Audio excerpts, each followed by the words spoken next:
We are midway through the 2025 NFL season, and in today's video, we will be going back and grading picks 17 through 32 from the 2025 NFL Draft. We will be going in reverse order, so we'll be starting with the Chiefs selection of offensive tackle Josh Simmons, and finishing with the Bengals selection of pass rusher Shamar Stewart. If you were wondering where picks 1 through 16 in that video was released last week and will be linked at the end. And the way that we grade picks is based largely off of production, so we know that the Falcons gave up a 2026 1 in their big trade up to go get James Pierce, but we will largely be grading James Pierce's production. And the Giants also traded up for Jackson Dart as well, and again, we will be grading Jackson Dart's production through the first half of the 2025 season. There is a lot to break down in today's video, and if you could like the video before we start, I would very much appreciate it. And without further ado, let's begin.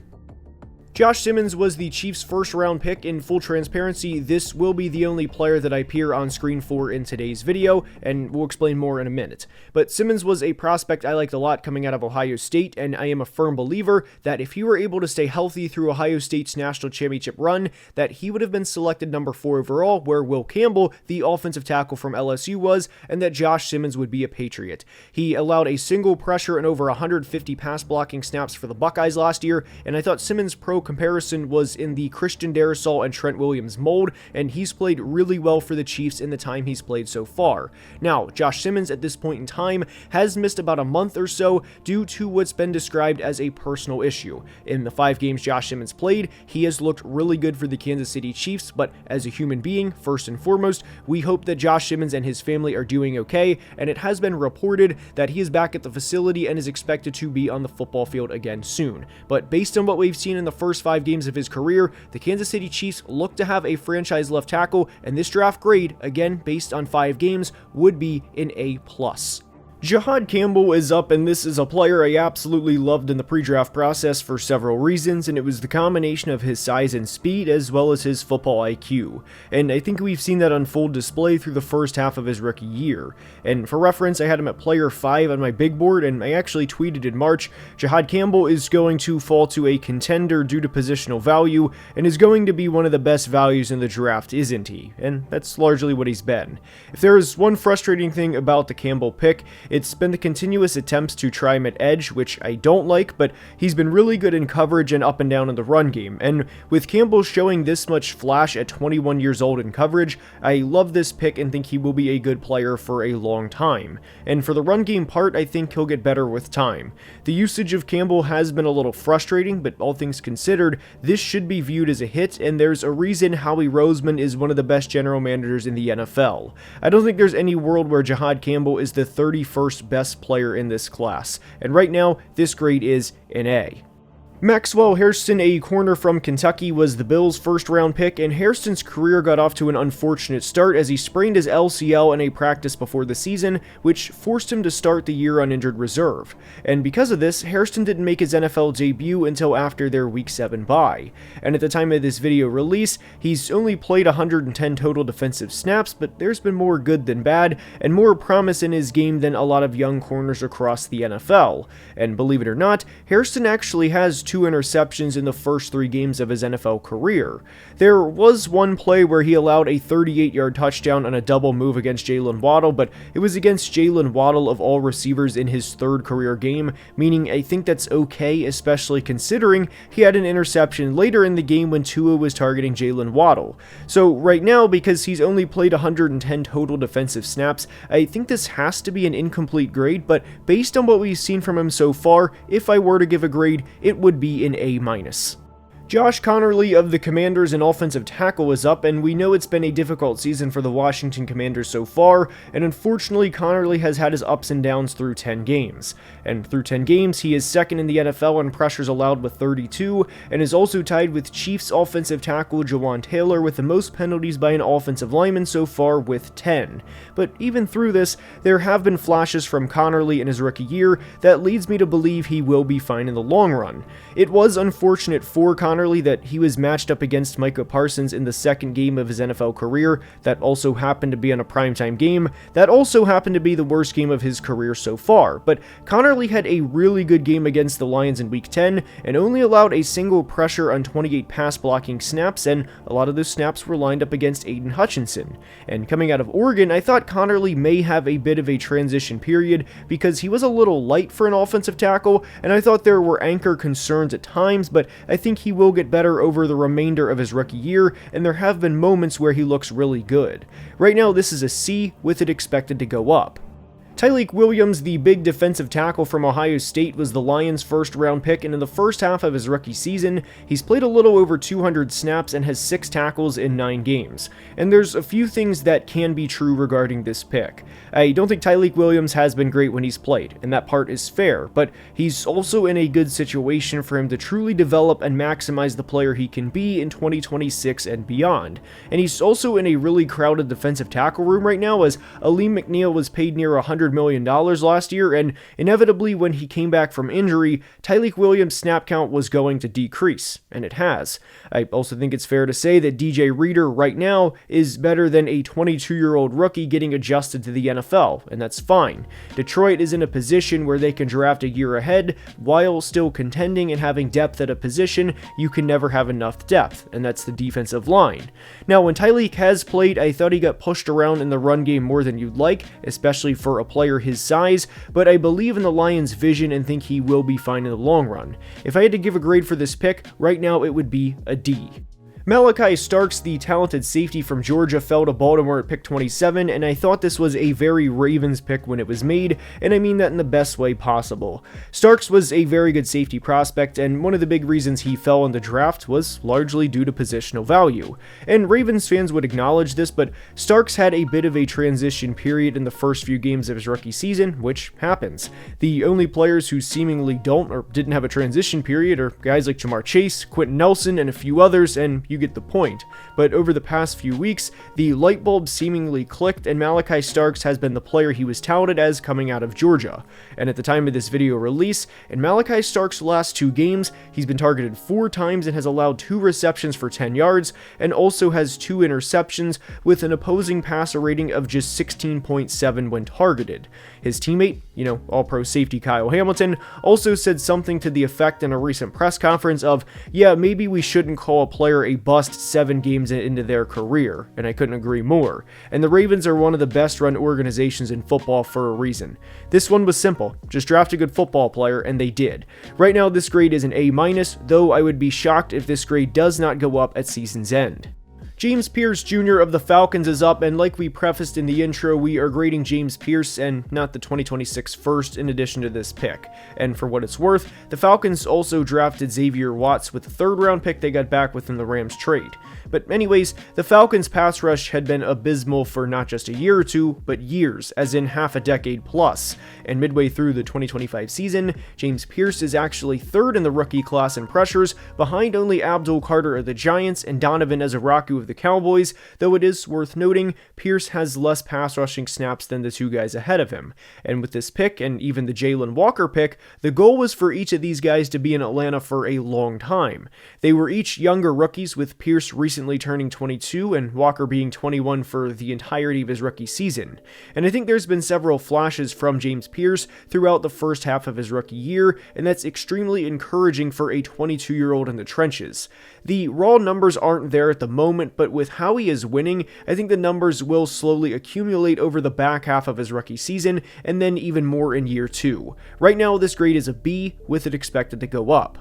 The New York Giants traded up with the Texans for quarterback Jackson Dart, and through the first several games of his career, it looks like the Giants have their quarterback. I like Jackson Dart a lot, and obviously it is unfortunate with the firing of head coach Brian Daboll and what that means for the rebuild of the Giants, but Dart has looked really good at times early in his career. It's also extremely unfortunate that both Malik Nabers and Cam Skattebo went down with season-ending injuries, and that Giants fans were robbed of seeing the young trio in 2025. I think there is a bigger conversation conversation to be had about the concussions with Jackson Dart, as he's been evaluated for a concussion 4 times and has already taken over 70 hits midway through his rookie year. That is something I worry about with the long-term projection of Dart's career, but the flashes have been there, and this is also a really difficult situation to endure for any rookie quarterback. Your number 1 receiver goes down, your running back goes down, and your head coach is fired, all by Thanksgiving. But Dart has played great, and in the first 7 starts of his career, has 17 total touchdowns to just 3 interceptions. He's the youngest starting quarterback in the NFL, and with the hand he's been dealt, I don't know how you couldn't give this grade anything other than an A+. Donovan Jackson was the Vikings' first-round pick, and this selection completed what was at the time a great offseason by Minnesota in terms of addressing the interior offensive line, especially with how their season ended in 2024. What usually gets brought up with the Week 18 Lions game last year, and ultimately the Rams playoff game, is Sam Darnold, but the offensive line was also bad, and the interior offensive line was really bad. And what Donovan Jackson did, or what he needed to do, was help raise the floor of this team and slide right in next to Christian Darrisaw and provide some stability for a unit that desperately needed it, and he's done exactly that through the first half of his rookie year. Now, like most rookie offensive linemen, yes, he's had some growing pains, and I think that is to be expected, but the good has far outweighed the bad, and very rarely do you hear Donovan Jackson's name on the broadcast, which is a good thing. He's shown flashes of moving guys in the run game, and he's more than held his own in pass protection too. The only tricky part about this grade is, what do you give a guy who may never be an all-pro because of how selective that is along the interior offensive line, yet has been a really solid player at just 22 years old and looks promising for that matter too. And half a year in, we give this an A-. Matthew Golden of the Packers is up, and one of the biggest things we're going to hammer home with this selection so far is context. And the Packers are consistently one of the most well-run organizations in all of football, and the reason we preface the Golden grade with this is I trust their long-term plan with Matthew Golden. Now, having said that, there is definite reason for Packers fans to be frustrated about this pick so far, and in the 8 games he's played, he has just 262 receiving yards with 4 games of 20 or less receiving yards. But on the other side of this, in games where he's been targeted at least 4 times, well, he has 3 games with 50 or more receiving yards. So the reason we bring all of this up is I don't think we should just say that, hey, Matthew Golden has been disappointing compared to Emeka Egbuka or Teteroa McMillan, and therefore he's a draft bust, especially midway through his rookie year. I personally do not agree with the Packers' plan so far with Golden, though I understand the long-term vision. I just think he's a better player than the numbers suggest. I really do think he will be a 1,000-yard receiver at some point, but unfortunately we are a ways away from that right now. The grade for the usage of Golden so far would probably be a D- or an F, but midway through his rookie year, this pick gets a C-. Omarion Hampton was the Chargers' first-round pick, and this was a pick I loved because of the philosophy of the team from the top down. When Jim Harbaugh took over as the team's head coach, it was clear what the identity of this team was going to be for years to come, and that was going to be a hard-nosed team that will fight to the end that also wants to play punch-you-in-the-mouth football. And with how good Ashton Jeanty was with Boise State in 2024, and with how much love he received in the draft process, rightfully so, I thought Omarion Hampton was a bit underrated as a prospect, and at the time of this video release, he's played in just 5 games, yet has 450 yards from scrimmage, which would put him on pace for a 1,500-yard total season in his rookie year. And I think the public view of Hampton at this point isn't ideal, largely because he didn't have a great first 2 games, both of which were primetime games, the opener in Brazil against the Chiefs, and a Monday night game in Week 2 against the Raiders. But in the ensuing 3 games, he had 2 125-plus total yard performances, and things were starting to click before he missed some time with an ankle injury. I loved Hampton as a prospect, and he's only played in 5 games, but I think he will be a very good player once healthy. And based on the 5 games he's played, this is an A.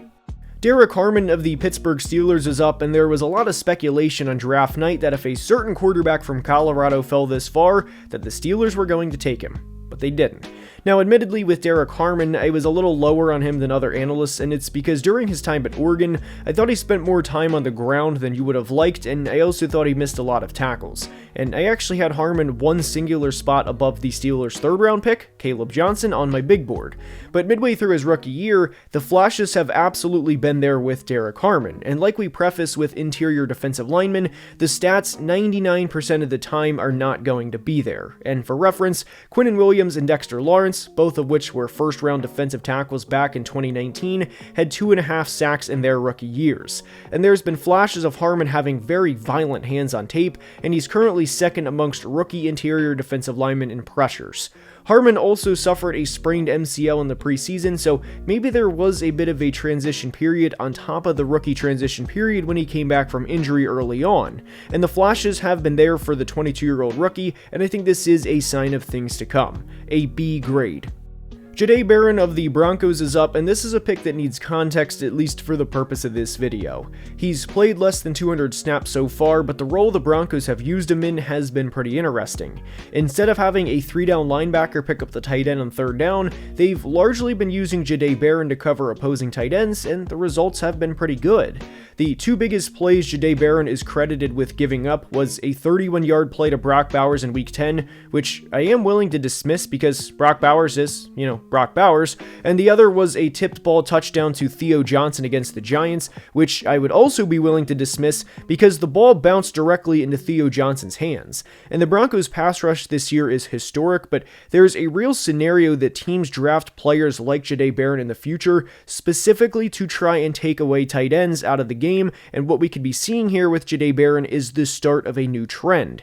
He had a beautiful interception against the Cowboys where he was covering Jake Ferguson, and I think this pick will prove to be good over the course of time. He's had relatively limited playing time so far, but I like what Vance Joseph has done with Jahdae Barron, and right now this grade is a B-, with it expected to go up. Emeka Egbuka was the Bucs' first-round pick, and this was a bit of a surprising pick when it was made, mainly because the Bucs had a couple of good receivers on their roster already. Yes, Chris Godwin was coming off of a major injury, and Mike Evans was, or is, getting up there in age, but this seemed like a position the Bucs could address later in the 25 draft, or even wait until 2026. And they also had 2024 third-round receiver Jalen McMillan coming off of an 8-touchdown rookie season. But in the first half of Egbuka's rookie year, he's been incredible. He has 677 receiving yards and 6 touchdowns in the first 9 games of his career, and at the time of this video release is on pace for nearly 1,300 yards and 11 touchdowns. And I loved Egbuka in the draft process and thought this was the definition of drafting a good football player when the pick was made. But I will be completely honest when I say I didn't think the pick would look this good this fast. And I also thought there would be a bit of a logjam for him on the depth chart early in his rookie year due to the aforementioned receivers, or at least not as many targets as he's had. But one of the most surprising parts about Egbuka's rookie year so far is he's only hauled in a little over 50% of his targets, meaning I think he can get even better. And when you are leading your draft class in receiving yards and receiving touchdowns, well, not surprisingly, this is an A+. Gray Zabel, the talented offensive lineman from North Dakota State, is up, and this was the start of a draft class I absolutely loved for Seattle. Seattle has notoriously had poor offensive lines, and Seahawks fans know this, but this was a player I liked quite a bit because it was a floor-raising selection, and whenever teams can raise the floor of where they are, as long as you're not taking a late second-round prospect in the top 10, then I'm going to like the pick 99% of the time. And I love the idea of Charles Cross and Gray Zabel on the left side of the team's offensive line, and so far this pick has been a home run. Zabel has allowed just 10 pressures on 267 pass blocking snaps and has a pressure rate allowed of less than 4%, which is the best of any offensive lineman in this class at the time of this video release. And in the last 5 games, Zabel has allowed just 2 pressures on over 130 pass blocking snaps. This is a player that I liked in the pre-draft process, but admittedly, he's doing a lot better than I thought he would. Sam Darnold is having a tremendous year, and so is Jackson Smith-Njigba, obviously, but there are a few unsung heroes in the Seahawks offense, and Gray Zabel is absolutely one of them. An easy A+. Shamar Stewart of the Bengals is up, and this was a pick and ultimately a draft class I didn't like from the start. I had Shamar as my 31st player on my final top 150, and it was due in large part to him being a good athlete and not a great football player. And unfortunately, he hasn't played great in the limited time we've seen from him so far, and that's an understatement. A lot of the time he's out of position, he's running in the wrong direction, or is getting moved in the run game. And there was a point in late October, due to how many interceptions the Bengals had thrown offensively, that Jamar Chase actually had more tackles than Shamar Stewart, to give you an idea of how bad this pick is midway through his rookie year. Obviously, we saw the contract dispute in real time this summer, and that kind of adds insult to injury with this pick, but he only has 8 pressures on 109 pass rushing snaps and has been a net negative for the Bengals. And this was a player who had just 4.5 sacks in college, and not surprisingly, the production hasn't picked up while increasing a level in competition, and unfortunately right now, this grade is an F. I hope you enjoyed, and if you did, please like the video and subscribe as we are closing in on 225,000 subscribers, and I cannot thank you enough for the support. Until next time, please be safe and have a great day. Love you guys.